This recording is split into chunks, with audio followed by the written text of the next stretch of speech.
How you doing, ladies and gentlemen? Welcome back to another segment of Outside the Square Circle. We have a special guest today, my man, Mr. Hard-Hitting Karim Mayfield. Yeah, buddy. I'm Dennis Ragland. You know, Mr. Frank Ness. What's going on? What's up? Karim, man, what's going on? How you been doing, bro? I'm doing cool, man. Just down here in Viva Las Vegas, trying to just getting all the way in boss condition. Getting ready for this June 20th. Okay, so you're in Vegas right now, right? Yeah, I'm down here in Vegas. Okay, I gotta ask you a question in regards to your training camp. When is the date you said you were getting ready to fight? First of all, It's June 20th on that Andre Ward card out there at the Oracle. Oh wow. Yeah. So you hey, that's the card that's gonna be on BET. You know what I'm saying, making history, right? Yeah, man, that's that BET card.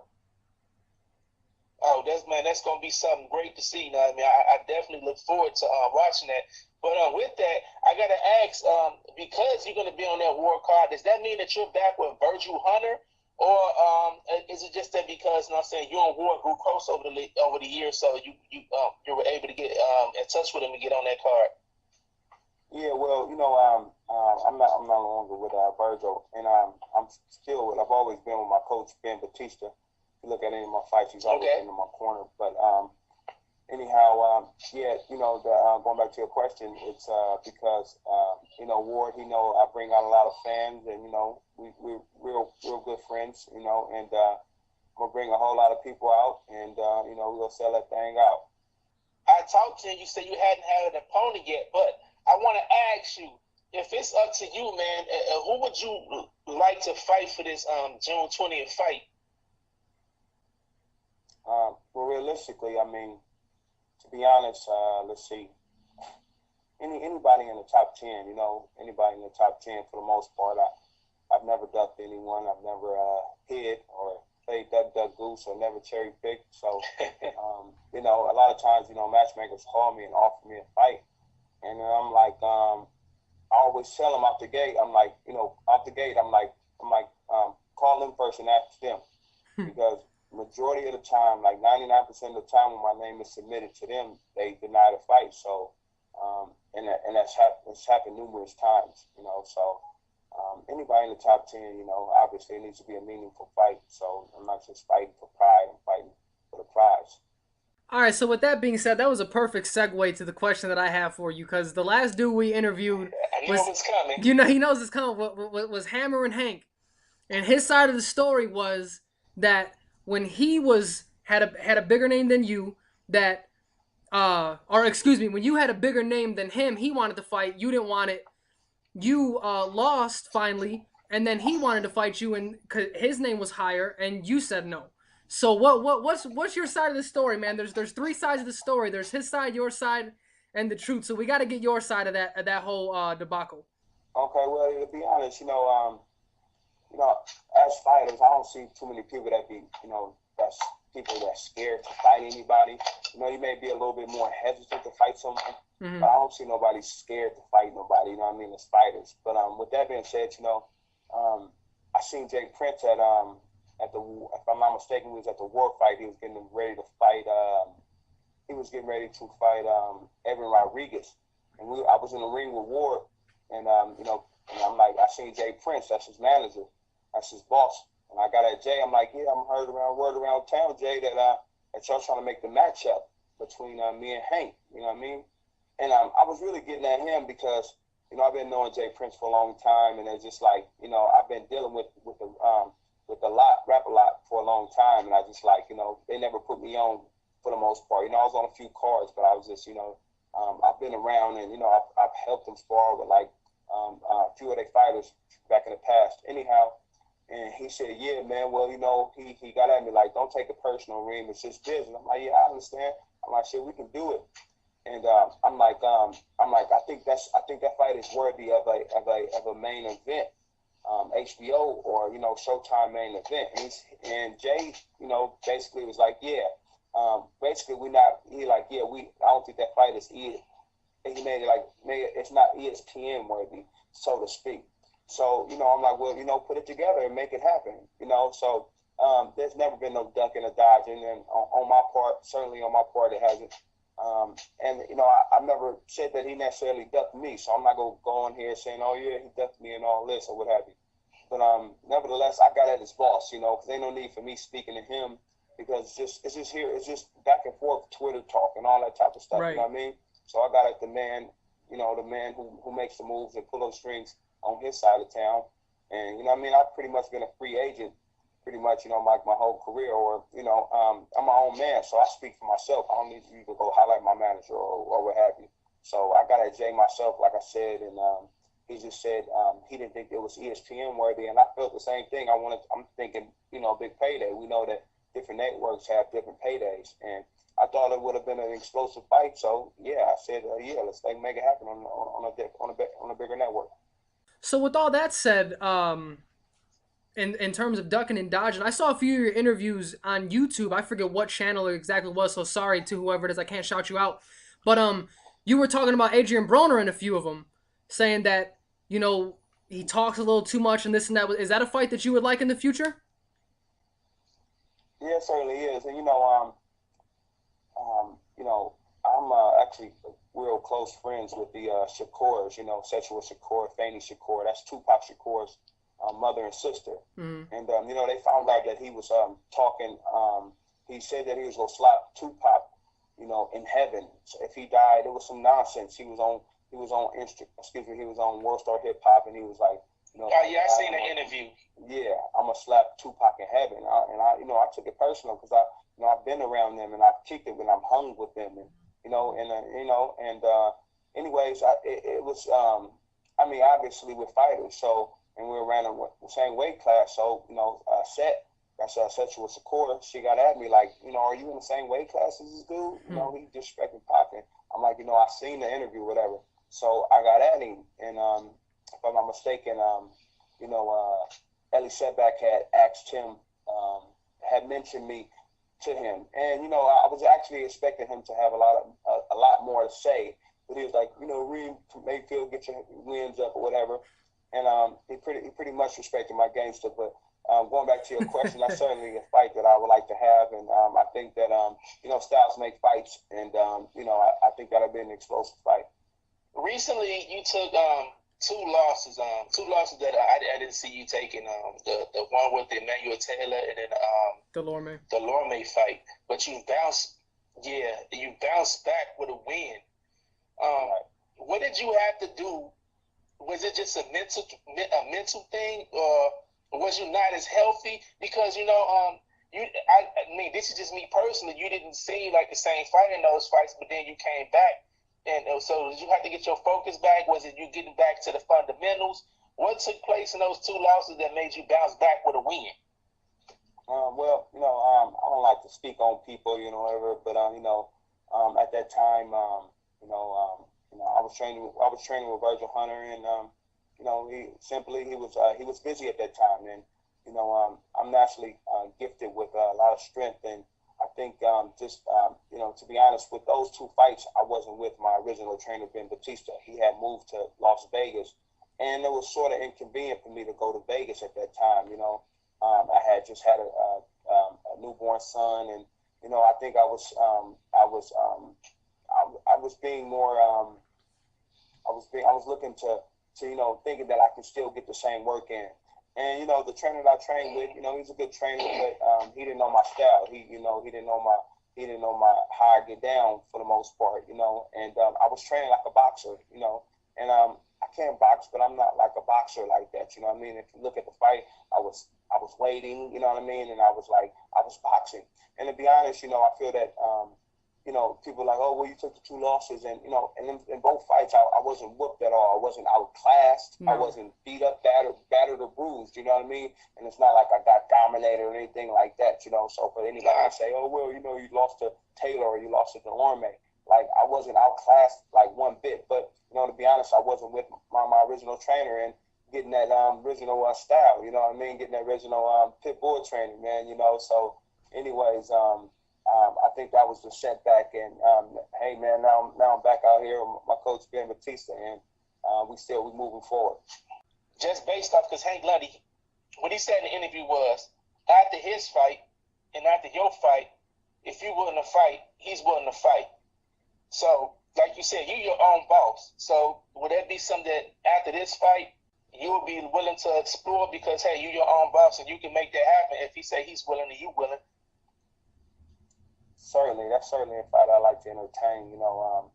I think it'd be fan friendly, just on the strength of our styles and just on the strength of the way that we get at each other, the way that we talk. You know what I mean? Right. People commenting and saying that, let it be entertaining.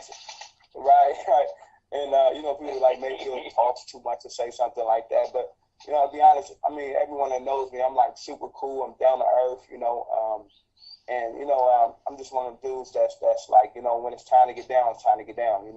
And if you speak on something, then I'm gonna speak back. You know what I mean? When something ain't right, then I'm gonna speak on it. I'm not just blabbering off at the mouth like a Broner. You know what I mean? I'm like, I only speak when it's need to be spoken to. You know what I mean? Or speak when things aren't right or things that may bother me. That's the only time I'm speaking on the situation. You know what I mean?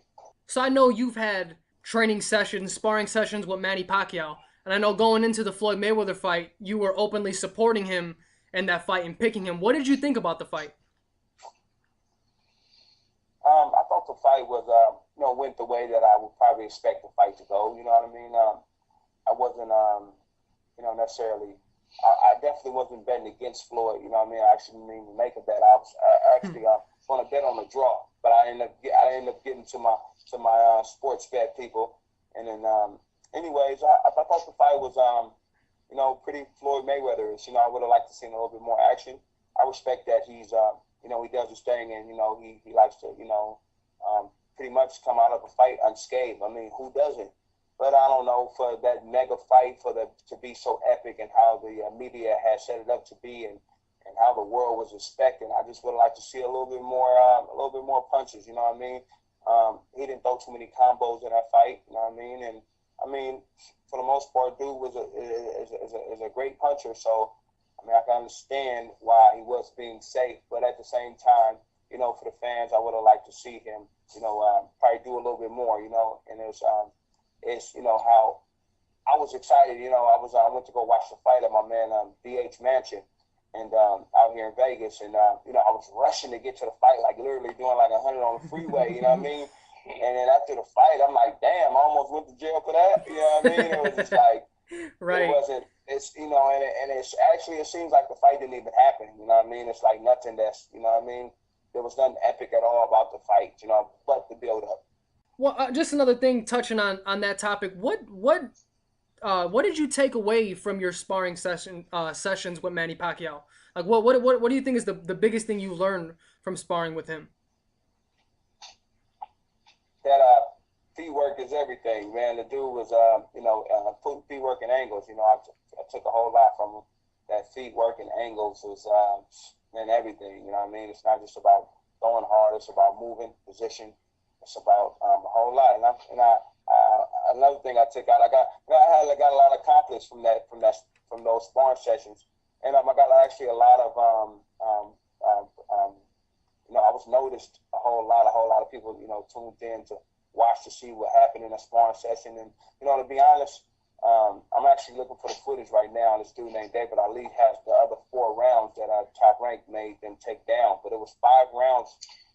And that one round that's online, it was only a warm-up round. But, I think if I'm not mistaken, they got Ellie setback and told them to get rid of those other rounds because I was exposing too much of, how I was doing my Champ, you gotta let us have those. I know, I gotta see that. I gotta see that. I'm trying to locate them, but I swear that was only my warm-up round now. All right, everybody, we reached that time of the show where we do our game segment called Outside the Box Thinking. All right, this how it go. All right, hitter, we gonna ask you, a few questions. Some may be related to boxing, some may not. It's just to get a chance to know you more personally and see how you think. You ready for it, boss? Ready. Which player would you think was the better warrior? I'll say. I already know where you're going. The previous guy, Stephen Curry, I say Chris Webber or Tim Hardaway. Like I'm going with the president, man. I'm going with Curry, man. Yes, sir. That's my boy. Okay, I can definitely see that. Yeah, Frank put me on him. All right, I'll ask you this. Okay. I remember I was following you, saying through the whole Danny run thing, even when you had the game, saying Danny needed to fight you. I want to know what happened with that, and is that still a fight that you would want? I mean, well, yeah, certainly. You know, you got somebody that's at the top of the game in the same weight class that I am, and you know, what happened was, you know, you see on the Run Danny Run documentary that you know, his dad was like, you got to get in the top 10 first or something like that. And it was crazy for him to say that because, you know, I was actually number 2 in the WBO and I was number 4 in the WBA.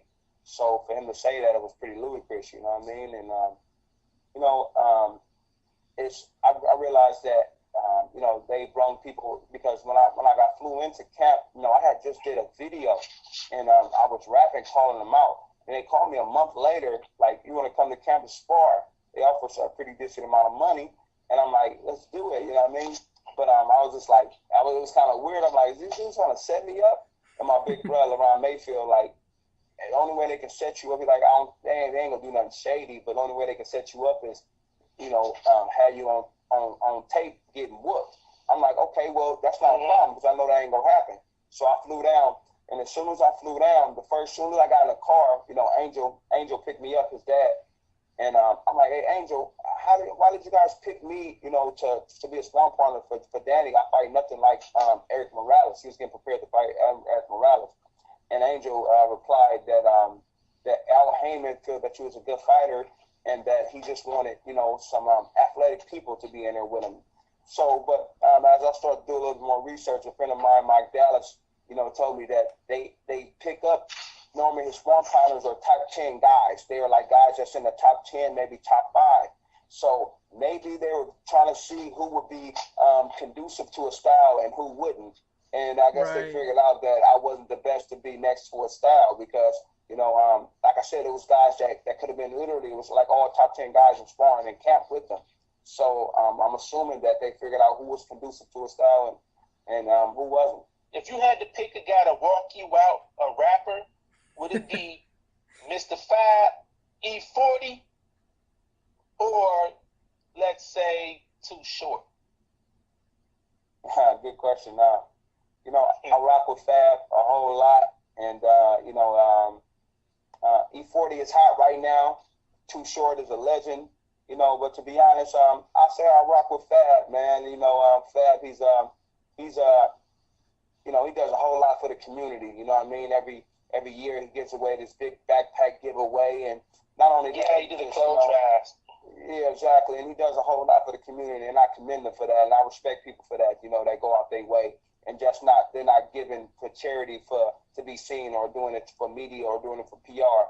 So, you know, I would have Mr. Fab come out, but you know, E40 hot right now, man. So they might have to do a collaboration or something. People be telling me I look like him. Like, yo, you like E40? Like, come on, man. That's hilarious. Hey, but yeah, man. So, anyways, I just seen Hank Lundy he was in Vegas. So, I just left him a message though on Instagram. Like, I'm like Hank, what gym you training at? And he like Barry Gym. So me and Coach Ben might stop by and give him some work, man. I don't know how that would work out. That better get on tape. Because I need some work too, man.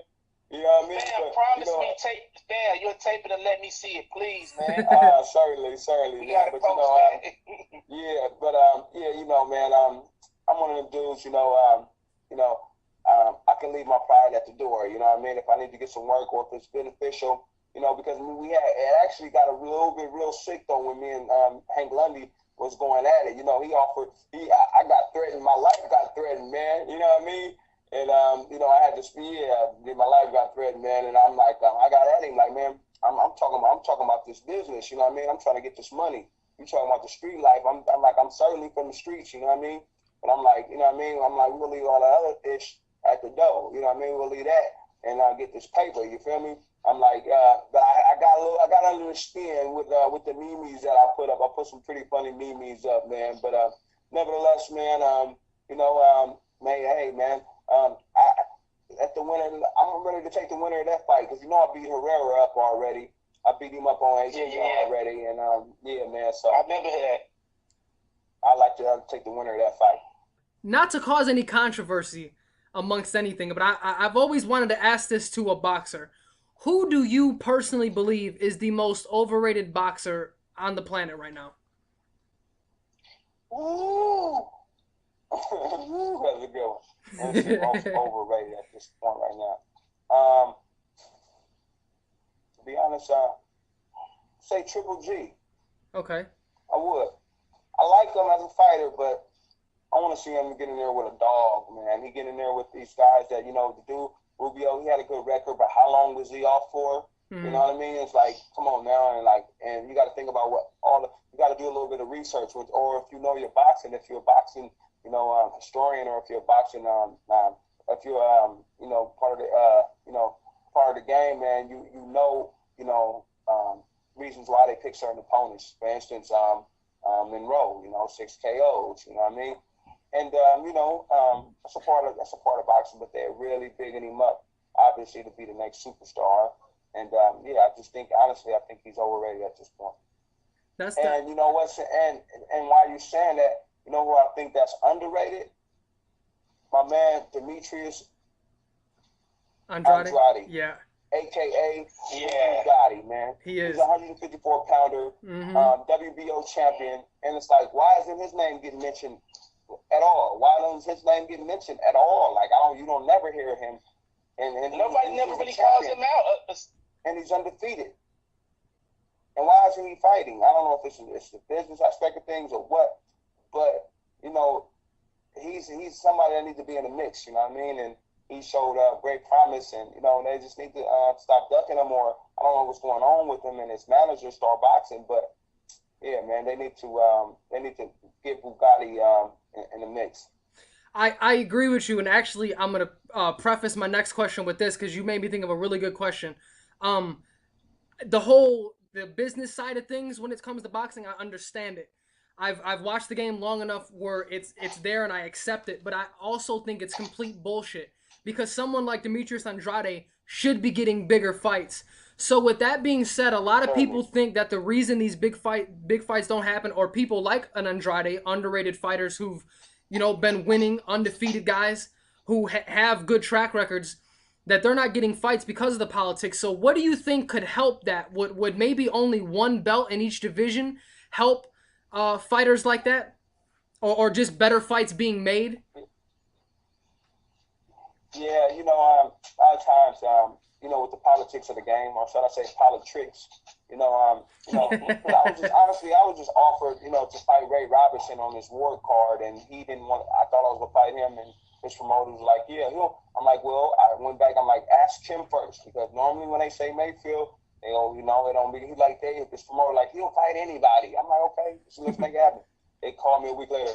He won't take the fight. I'm sorry, but I'm saying that to say that, a lot of times, I was gonna fight just on the strength of me fighting them, but and they're like, well, because they offered me a little bit amount of money. I'm like, man, I'm not fighting for change. I'm not broke. You know what I mean? I got a couple of businesses that I just recently opened.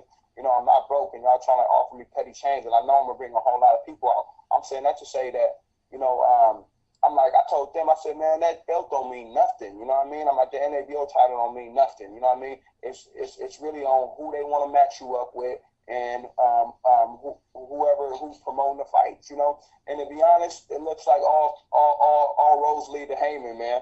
All roads lead to Al Heyman. So it ain't really, to be honest, it's like all roads lead to Al Heyman. So it's like I got a few offers from different other promoters, but they're like, well, we want to get you to the championship and all this, but it's like, okay, how are you going to implement this if you don't have any type of ties with Al Heyman? Right. So to be honest, going back to your question, I think that they need to just have the AHB, Al Heyman Boxing, man, championship, man. You know what I mean? So, AHB, man. Take one title, AHB, man, and we fight for the AHB. But honestly, I would like to see a tournament. Tournaments would be dope, man. I agree. Tournaments, how they had the Super Six. The Super Six, yep, I know exactly. You have problems with, you know, yeah, but I think that'd be dope, man. And, you know, just like, you know, like I said, I did take 2 losses, but if you go back to the fights, you know, I was outpointed with the Delorme fight. I didn't have my original trainer, Ben Batista. I mean, the dude held me like 52 to 54 times. It was recorded that he held me 52 to 54 times, you know what I mean? But they had a game plan and they did it. They won, you know, they did it. And if you watch the Taylor fight, man, it was a good fight, very close fight. But if you turn the TV down and not listen to Teddy Atlas, you will see that I actually won that fight, man. But nevertheless, man, going back to my businesses, man, I got something coming out called the Skid Plate. Look it out up on Instagram. It's called a Skid Plate. It's for roasting steel, and it makes your you light up. It's called you rub it on any type of gravel or concrete, and it makes it spark, make your fist spark, and it's pretty dope. And I got an app called Nutty Snap that's coming out. It's a personal safety app called Nutty Snap. That's that'll be dropping like by June 1st. So yeah, man. What does it do? Your app? The app is a personal safety app, and what it does is records, and it has it basically backs it up. So if somebody try to break your camera or try to break your break your camera or something, it's already backed up and it's sent to multiple places. Do you think that Danny Garcia should vacate the titles because he hasn't fought at 140 officially in 2 fights? Yeah. And he says he wants to move to 147. So you think it's in his best interest to relinquish those titles so guys like you can get a chance to get a shot at it? Yeah, certainly. I think he should, you know, and like I said, but they gonna do what they want to do, you know what I mean? I mean, realistically, once you're not active after a certain period of time, you have to relinquish your titles. Like, you know, for the NABO title, you know, I signed with Top Rank, and you know, I'm not going into one thing from one thing to another, but you know, I signed with Top Rank to get big fights, and they put me on the shelf, and I believe because they, you know, I was jeopardizing fighting. I was going to be fighting either. I was like number 2 in the WBO, and who was next? It was Brandon Rios, and it was Panovnikov. And you know, to be honest, a lot of African American people, they don't have fan bases like the Russians may have it. They don't have fan bases like the Latinos may have it. Right. You know, so it's like, okay, who are you? Even though if they would have put, you know, some backing in me, they would have seen I got the Bay, you know, behind me. I got the Bay on my shoulders. You know what I mean? The whole region that represent, you know, and like my brother threw a show in November. It was a sold out show for me. He put it together himself, and it's a sold out show. So I got a big fan base out there, man. But going back to your question, I definitely think he needs to relinquish those titles or give Mayfield a fight so I can go come get him, man. All right, for sure. Before we actually close, Karim, do you want to say anything to your fans? Yeah, I just want to say to my fans, man, the people that's been down, that's been holding me down, that's been representing, man. You know, keep representing, man. It's not over for me. You know, I've never, like I said, I've never been beat up, battered, or bruised. So I've never showed that in one way that I don't deserve to be in a world-class level, in a world-class fight. Everybody know I'm tenacious. Got a whole lot of tenacity in me, and I got a whole lot more to give. And you will be seeing Karim Mayfield, hard-hitting Mayfield, soon. Thank you guys all for watching. I hope you guys like this video. Share this video. Please subscribe. I'm going to put our Facebook link in the description. Please like us there. And actually, just a quick hitting subject I want to talk to you guys about for a couple seconds is, and even Karim had touched on it. When Karim, when you had brought up your 2 losses, actually, the one thing that I've always said is that the one thing that's going to change when Mayweather retires is that people are going to accept losses a hell of a lot better, because losing is not anything to be ashamed of. Everyone loses. Not everybody can be Floyd Mayweather or Joe Calzaghe, or you get what I'm saying. So the one positive thing that we have going in boxing once Floyd retires, because he is the cash cow now and he brings a lot of attention to the sport, is that we're going to accept losses like they need to be. People lose. When you continuously fight the best competition, you will lose. That's the name of the game. Styles make fights. If you're not fighting a certain style that gets you, it might not be your night that night. You know what I'm saying? But thank you guys for watching. Comment what you guys think we should change, what you think we did good, what you think we did bad. I hope you guys have a good one. Hey, and I want to say, you guys had a good interview. This is a good look, man. And I appreciate y'all having me.